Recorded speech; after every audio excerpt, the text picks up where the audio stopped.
2K subscribers on Naija Football Talk. I mean, we're nothing short of excited. The excitement is palpable, as you can see.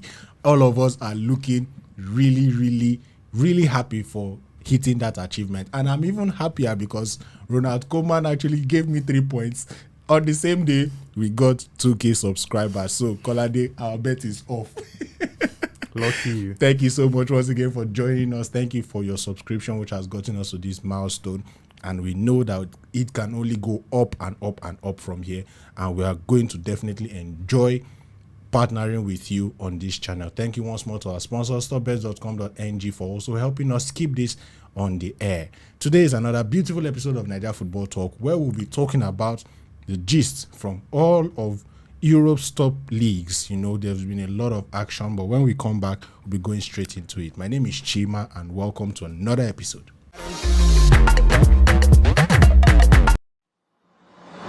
Looking for the best websites for your next game day stake? Topbets.com.ng has the juice on all of Nigeria's best gaming websites from Nigeria's biggest gaming companies. Compare the odds and markets and make the best choice for you before you make your next stake. Check out game day reviews, previews, top tips, and predictions to help you make the best choice. Welcome back to the show. My name is Chima, and I have Kolade and Bolu with me on set, and we're celebrating 2K subscribers this episode. It's beautiful. Thank you so much for everything. Thank you so much for your subscription. Thank you for your likes, your comments. But let's get straight into the show, because you know we are in such a celebratory mode, and we still have stuff to do. We still have stuff to discuss, sure. And you know we still have banter to dish out. You know what I mean? There's plenty banter, you know, especially for the Manchester United fans. I know these guys must hate us right now because they literally keep this show alive. They give us the content that we usually, you know, discuss on this show. But first off, let's start off with our FPL. How was your week, this FPL week? It was a bit of a bittersweet one for me, because Guardiola, that guy, I mean, everybody should know now not to risk using a Guardiola player now. Come on. I don't know, but at least I'm just thankful for Salah. I mean, that guy, nothing will make me remove my captain handband from me. Even if he goes on injury, I might just leave what my about, captain handband what about with him AFCON? on the bench. That's potentially 5 weeks without Salah. I don't know what I will do then, but Salah has been the gift for me. How was your week? How was your FPL week? So far so good. Salah keeps saving us. There've been so many blanks from all the big players. Mention Lukaku. Don't say Lukaku, Ronaldo, Aubameyang has been a disappointment. Just look at the pain. Just look at the pain. All them guys. Just look at the pain. Aubameyang has scored. Okay, here's the start for you. Aubameyang in his last 3 games has scored more than Lukaku in his last 6 Premier League games. Yes or yes? Yes or yes? I gave you a single fact. How many goals? I gave you a single fact. How many goals? Oh no! I gave you a single fact. In his past 6 games, he has scored 0 goals. How many How will a goals? 100 million striker score 0 goals in 6 games? How many goals does Aubameyang That have? is a disgrace. We're supposed to just talk about our FPL weeks, but it has become a banter session. This is the kind of thing Don't throw stones when you live in a glass house. How many Don't throw goals? stones. This is the kind of thing you are expecting Don't on throw Naija Football Talk. 0 goals in 6 Kolade, games. Kolade. I asked you a simple question. I'm asking you a simple question. Which world-class player scores 0 goals in 6 In games? 6 games. Lewandowski, Haaland, the likes, they don't do They that. don't do that, man. They don't do that, you know. The same Aubameyang was goalless for how many games Let's carry on. Arsenal Talk could about not world score class a players. goal Let's for carry on, my almost 10 bro. matches. I mean, Aubameyang Just look scored at the his penalty. tears. See his tears. I was dancing like it was cultural dance. Just look at his tears. Wow, Carry on, it bro. was such an important, Just carry it was on, such bro. an interesting FPL Ben week, Chilwell has man. more goals than Aubameyang. Just But at the carry same on, time, just you know, carry on, bro. you realize that Lukaku is really, at this carry point on. in time, is Is wasting Lukaku space has- on a lot of people's Lukaku FPL has teams. it coming Anyway, for him. Carry on, let's bro. move on. Let's move No on. This stress. is the kind of content you expect on No Naija stress. Football Talk. So if you are new to the channel, welcome, and make sure you subscribe, because you're going to Trevor enjoy Chalobah has more goals than Lacazette this season. Bro. How is that? How is that not Bro. embarrassing? All right, moving swiftly on. Hoi. Moving swiftly on, Kolade. Let's move on straight into Manchester United's abysmal performance against Leicester City. I mean, it's not like Leicester are a small team or a team to just, you know, look down upon, but it's Manchester United. We're not expecting this kind of performance from them against Leicester City, but we got it. I mean, we should be used to it by now, but almost every time it happens, we keep getting surprised. Like, we believe that when we see the likes of Ronaldo, Sancho, Bruno, everything, we believe that everything should be soft. But this is kind of performance we are now used to seeing under Ole's management. So, Kolade, what exactly do you think is the reason? Now, I'm asking the both of you. What exactly do you think is the reason why Ole still has a job at Old Trafford? If I know the answer to that question, that would be lying. That would be me lying. I don't know why he has a job at Manchester United. I honestly don't know. But what I can see right now is I think it's actually something very good. It's good for Premier League football. It's good for. I mean, he has a family. He needs to cater for his family. Yes, he has done a very good job. He has turned Luke Shaw from a reject to one of the best left backs in the world. Turned United from a top 6 side to second. So he's actually doing a good job. I'm pretty impressed with what he has done so far. He unlocked Pogba as well. He unlocked Pogba. That was the banter. That was the banter. But banter aside now, do you think there is actually a sort of justification as to why this man is still at the helm at Old Trafford? I think in simple terms, it's just the structure at Man United now. They have uninspired owners, owners who are not motivated by what's happening on the pitch, and they just see Ole as the guy who brings the culture of the club together. As long as they don't get relegated and they're in the top 4, they're fine. If Chelsea can sack, if Abramovich can sack one of his best club legends in Frank Lampard, the greatest player, literally the greatest player, you can imagine that if Ole was at Manchester United, he won't even last. I mean, was at Chelsea. He won't last a season. He won't last a season, man. So but Ole has managed to keep defrauding everybody that is supporting the club, and you guys are. I'm pleased. He's a man manager. That's all. It's very good. I think Ole's perfect job is to be an assistant manager. To be honest, he does the background work of inspiring the players, motivating them, but he's not the tactical guy that can lead the team to glory. Tactics and only in the same sentence. Anyway, so over the week, last week, Gary Neville made some comments about Ronaldo, Manchester United's pressing and whatnot. What do you make of those comments, Kolade?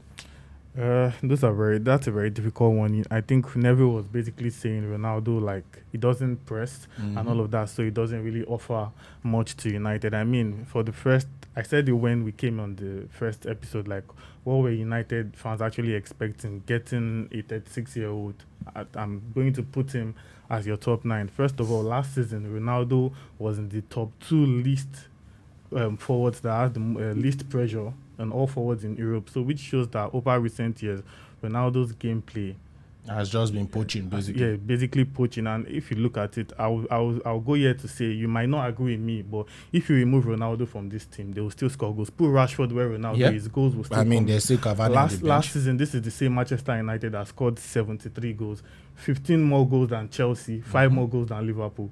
Only Manchester City had more goals. They are not lacking goals, So one thing I can tell you is that with or without Ronaldo, goals will still flow in that team. Putting Cavani in there, and he will still probably score goals. But where the problem has been lacking is the nonchalant guys at the back, the defenders, the midfielders, the rest of the spine of the team. That's what they don't have. So it's unfortunate for Ronaldo that he's just a scapegoat right now. But someone has to take the blame. Let's look at the other games where Ronaldo was scoring. How many times has Ronaldo saved them this season? True.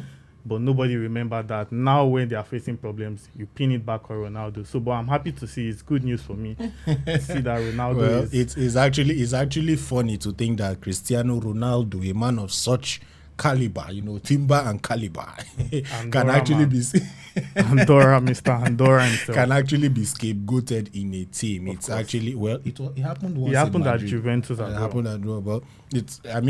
For it to happen in Manchester United is something that a lot of people did not expect. But here we are, and the truth is that, we like it. We are enjoying it. All right, moving swiftly on, let's move on to Chelsea. Edouard Mendy proved to be the hero against Brentford. Man was everywhere in the sticks. Brentford plays a shot, Edouard Mendy is there. Brentford plays a... Don't overhype it. Carry on. No, but he did very well, and it was a very impressive performance. Wasn't Leno alive? Wasn't Leno alive when he went to Brentford? They were playing direct shots. Wasn't Leno alive when he went to Brentford? So, Bolu, seeing how impressive Edouard Mendy is, do you think right now, because there's a general football opinion. Hey, continue. There's a general football opinion by fans, pundits, and even people who just want to be a very bad comment. But go on. Who doesn't want to throw banter around that if your goalkeeper is winning man of the match awards, then the problem is your defense. What do you think about such? I think that's a very absurd statement, to be honest, and it's very absurd, and that's people who don't watch the games enough.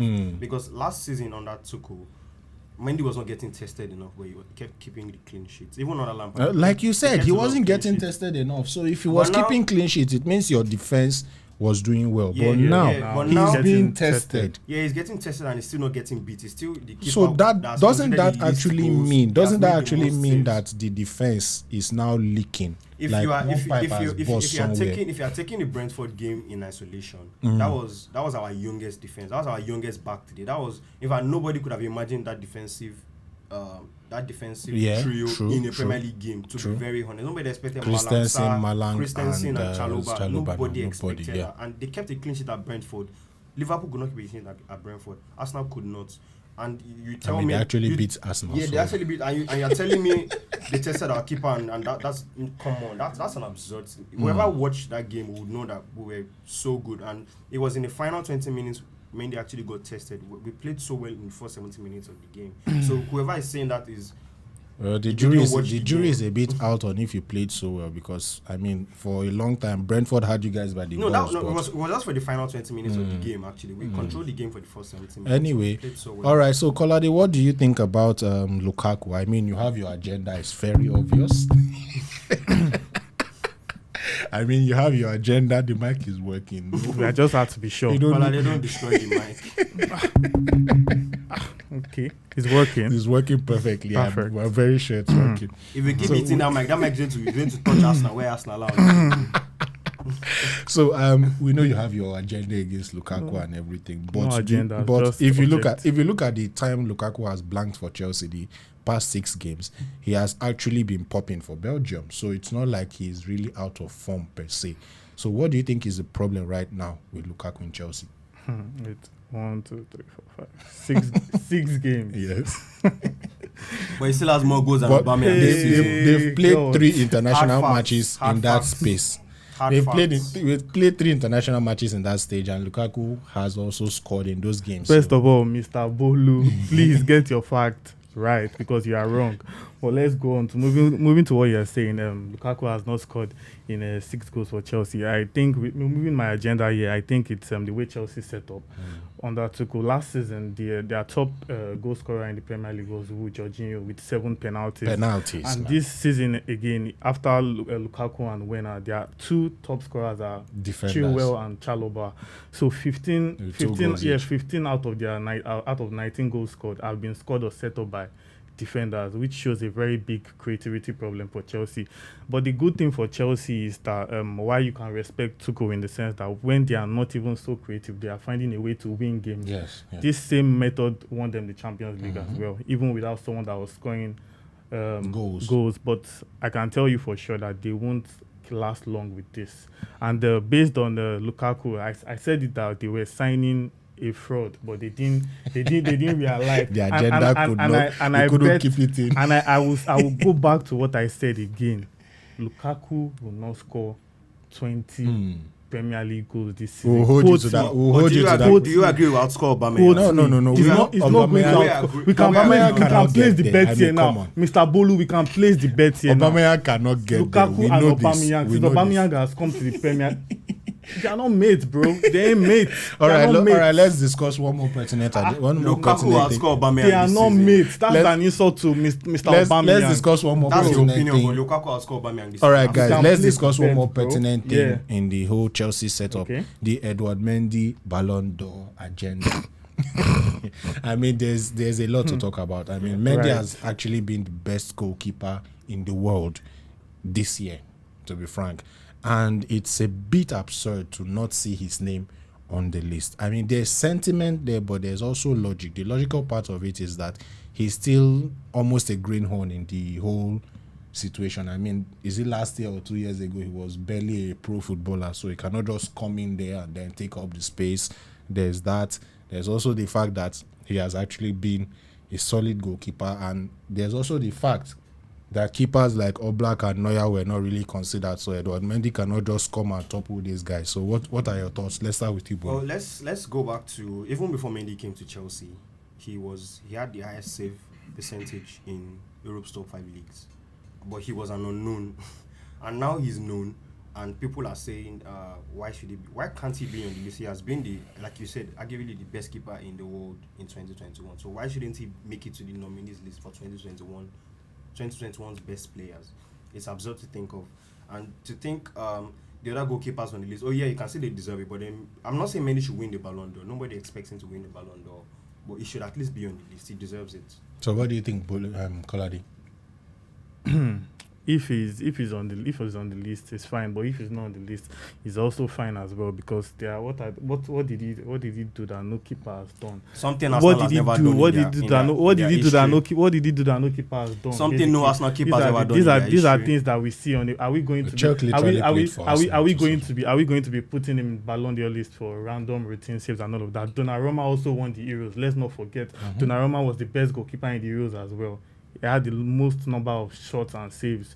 So let's not say Mendy was cheated in any way. If he's not there, it means the goalkeepers there were better than him. It's that simple. Well, that's a very logical way to look at it. But you guys have your own decisions. That's very logical to say. He was the best goalkeeper in the Champions League, one of the best in the Premier League. He has still been the best in the Premier League. Yeah, there's a lot to look at. There's a lot to look at. Say he was the best at the Euros.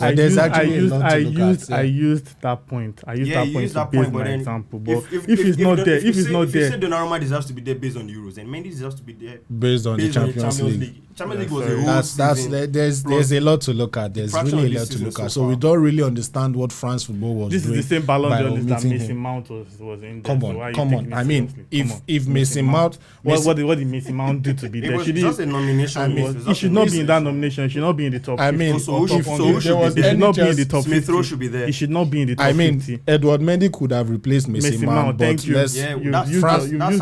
France football, you know, they made their decisions, and then we have the 30. So everybody has their own opinions, but it's already there. So let's just keep continuing the conversation, and let's hope that one day an African goalkeeper or a black goalkeeper, you know, can actually watch out for Mendy next year. Can actually, you know, make it into the list. I mean, Kolade, drop your bias and support your people, my guy. Saying what is on ground.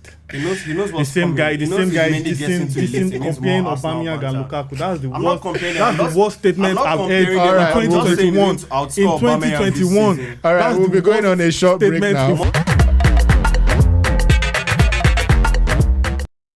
Hey guys, Trey here. Today I'm going to be talking about if I think there's a chance Ole could turn it around at Manchester United. Well, for me personally, I think Ole is done at Manchester United. I just don't see how he can possibly turn it around now. I feel he's losing the dressing room. He's lost most of the families, all pretty much giving up on him.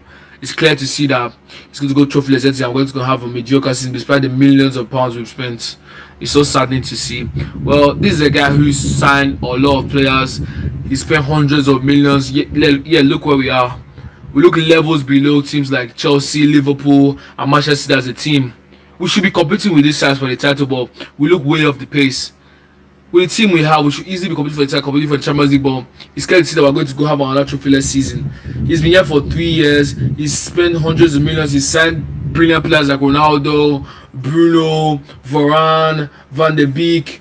These are world-class names. Yet see where we are. They would have an identity on the pitch. We look more like individuals rather than a team on the pitch. Defensively, we're all over the place. We've just been poor. This season has been horrific. And with the summer we had, we all expect us to be competing right at the top of the table. We've not faced any stellar opposition yet. We're losing games, we're drawing games, we're playing awful week in, week out, constantly awful performances. I just need to let up. Most of the games we won this season, we've just been lucky, and we've been poor in all games this season, except maybe the Leeds game, and that's unacceptable for a team like Manchester United. I just don't see how we can move forward from him. It's clear to see that we're going to go trophyless again. He's been here for 3 years, and we're definitely going to go trophyless this season again. And if we're going to act like a big up, we simply have to sack him. There's no other alternative. He has to leave. He's not coming back from this, honestly.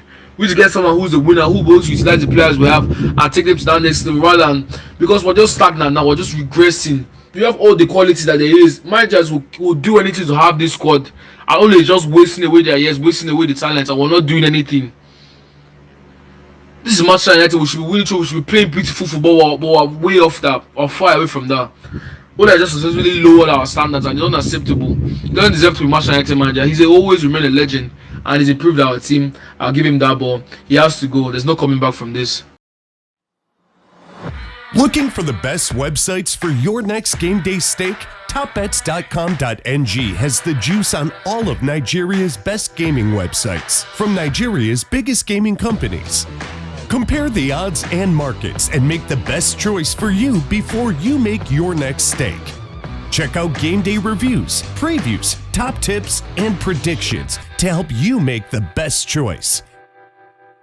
And that's all we have for you on this week's episode of Naija Football Talk, our 2K episode, our 2K celebration episode. Thank you once more for your subscriptions. Thank you for your likes. Thank you for your comments. We're really, really grateful. Thank you to everyone who has supported us on this journey so far. Now the journey to 3K has begun. And I hope you're going to help us achieve that goal by sharing our content with your friends, family, enemies, and even those you want to banter, because there's banter to go around. I mean, look for Man United fans and send this to them. They're going to enjoy it. Abi guys, they're definitely going to enjoy it. And to celebrate Naija Football Talk getting to 2K subscribers, we have a little something for all our followers and our subscribers. Stay tuned to our Twitter page. You can see the handle showing on your screen right about now. And also stay tuned to our Instagram. You can also see the handle showing on your screen right about now. We're going to announce a little something for you guys. So stay tuned so that you do not miss it. Thank you so much to our sponsor, stopbet.com.ng. And thank you guys, Kolade and Bolu, for making it an episode to remember. And until we come your way with another beautiful episode, my name is Chima. Stay jiggy.